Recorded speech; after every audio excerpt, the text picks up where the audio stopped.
we start with two vectors, vector 500 newtons and a vector representing 80 meters with an angle of 53 degrees between them. And we choose to run the x-axis through one of those vectors.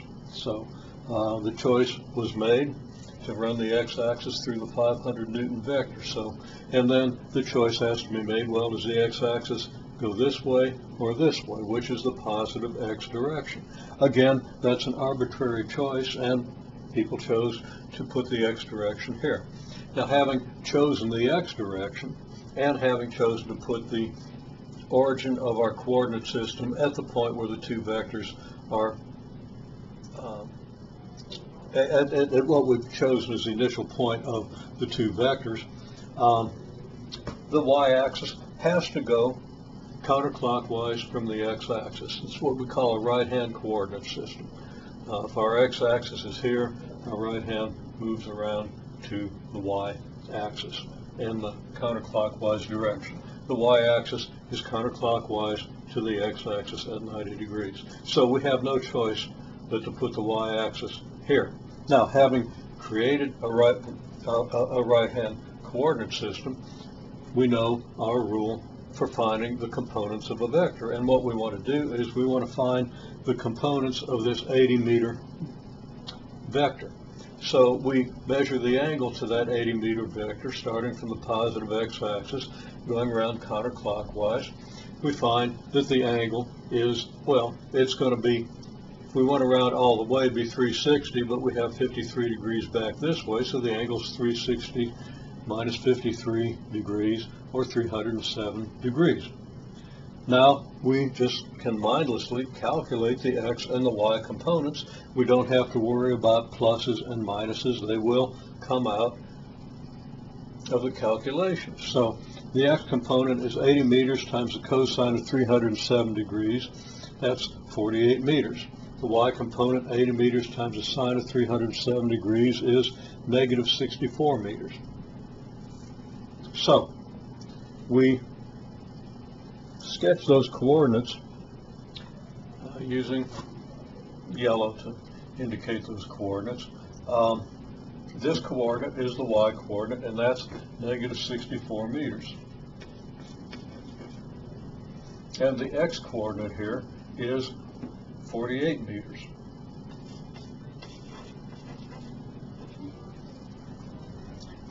Now we want to do the dot product of these two vectors, and the dot product is what? It's one vector multiplied by the projection of the other vector onto it. So if we project the 80-meter vector onto the 500 newton vector, projection comes at a right angle, and we see that the projection is nothing but the x component of this vector. So that we're going to, when we do the dot product, we're going to have our 500 newton vector here multiplied by our 48 meter projection of the 80 meter vector. So we do 500 newtons times, well, the dot product. Let me back up a second. So I've written out here explicitly that the dot product is the product of the 500 newton vector with the 48 meter projection of this 80 meter vector onto that force vector. Now, that's equivalent to saying, well, the 48 meters is the component of the 80 meter displacement vector in the direction of the 500 newton force vector, the projection of this vector onto this vector, so that the result is 500 newtons times what we could call the x component of our displacement vector. And that comes out 500 newtons times 48 meters, and that's 24,000 joules. That's just the dot product. Now, there are four ways we could have done our coordinate system. Okay, at the beginning of the problem, said, well, let everybody choose. If somebody chose the 500 newton vector, somebody chose this direction.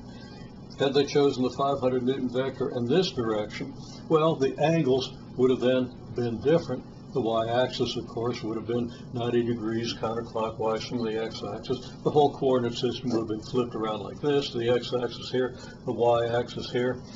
This angle would have been 90 degrees minus the 53 degrees, just 37 degrees.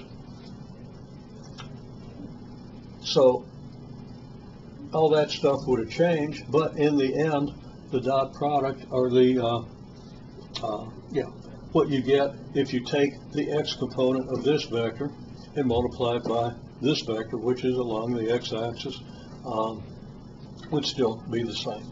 Had we chosen this vector to be the one along which we define the x-axis, then the x-axis would have been here, the y-axis would have been out here, somewhere out here, and the entire calculation would still have given us the same result, although we would have been projecting this vector onto this vector when we found the components of this vector. Okay? And had the y-axis been this way, the y-axis would have been here, we still would have gotten the same result. So this result is completely independent of how we choose to orient our coordinate system.